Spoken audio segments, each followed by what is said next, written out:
ebe nna anụ nwaanyị for example ọgọ nwaanyị nwụrụ Yes. m na-eji efi wee jee m were efi anwa jee life ebi life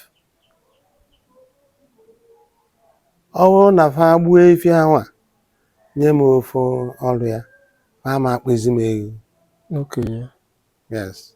Ofu ọlụ ya wụ ya ofu ọkpị ya. Ofu ọkpị ya ọ bụrụ na fa egburu ya egote ohu ego mpepe gbee m in place of that ọlụ ego. Okay.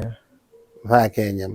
Yes. Ọ bụrụ na enyi nwoke na ijelụ enyi nwoke ijelụ wee jee wele efi life ọ na nji cash worth of efi weluzie ụdọ wee jee lụ ụdọ wee jee present ya. Yes.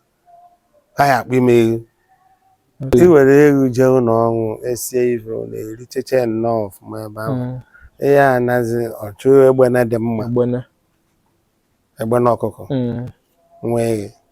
Okay. Ịghọtago aghara agbaba ya aka na dịka enyi nwoke ka i were ewu wee jee ma ọrụ ndị ọgọ nwaanyị ka iji ewu wee jee ama enye gị anything.